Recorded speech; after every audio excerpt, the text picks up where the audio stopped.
ನಮಸ್ತೆ ಎಲ್ಲರೂ ಕೂಡ ಕೇಳ್ತಾ ಇದ್ದಾರೆ. ಈ ಬಾರಿ ವರಮಹಾಲಕ್ಷ್ಮಿ ಹಬ್ಬವನ್ನು ಯಾವ ದಿನ ಮಾಡುವಂಥದ್ದು ಗೊಂದಲದಲ್ಲಿದ್ದಾರೆ. ಮತ್ತು ಈ ಬರುವಂಥ ಶುಕ್ರವಾರದಲ್ಲಿ ಚೆನ್ನಾಗಿಲ್ಲ, ಮುಂದೆ ಯಾವಾಗ ಮಾಡೋದು, ಈ ಸಲ ಹಬ್ಬ ಚೆನ್ನಾಗಿ ಬಂದಿಲ್ಲ ಅಂಥೇಳಿ ಗೊಂದಲದಲ್ಲಿ ತುಂಬ ಜನ ಕೇಳ್ತಾ ಇದ್ದಾರೆ, ಪ್ರಶ್ನೆಯನ್ನು ಮಾಡ್ತಾ ಇದ್ದಾರೆ.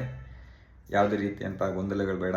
ಶಾಸ್ತ್ರದಲ್ಲಿ ಉಲ್ಲೇಖವಾದಂತೆ ಶುಕ್ಲೇ ಶ್ರಾವಣಿಕೆ ಮಾಸೆ ಪೂರ್ಣಮೋಪಾಂತ್ಯ ಭಾರ್ಗವೇ ವರಲಕ್ಷ್ಮ್ಯಾವೃತಂ ಕಾರ್ಯಂ ಅಂತ ಹೇಳಿ ಶಾಸ್ತ್ರದಲ್ಲಿ ಹೇಳಿದಾಗೆ ಶ್ರಾವಣ ಮಾಸದ ಶುಕ್ಲ ಪಕ್ಷದ ಹುಣ್ಣಿಮೆಗೆ ಸಮೀಪವಾದಂತಹ ಶುಕ್ರವಾರದಲ್ಲಿ ಈ ಒಂದು ವರಲಕ್ಷ್ಮಿ ಹಬ್ಬವನ್ನು, ವರಮಹಾಲಕ್ಷ್ಮಿ ಹಬ್ಬವನ್ನು ಮಾಡಿ ಅಂತ ಹೇಳಿ ಶಾಸ್ತ್ರದಲ್ಲಿ ತಿಳಿಸಿದ್ದಾರೆ. ಹಾಗಾಗಿ ಯಾವುದೇ ಗೊಂದಲವಿಲ್ಲದೆ ಈ ಬಾರಿ ಬರುವಂತಹ 8ನೇ ತಾರೀಕಿನ ದಿವಸದಂದು ವರಮಹಾಲಕ್ಷ್ಮಿ ಹಬ್ಬವನ್ನು ಎಲ್ಲರೂ ಕೂಡ ಶ್ರದ್ಧಾಭಕ್ತಿಪೂರ್ವಕವಾಗಿ ಮಾಡಬಹುದು.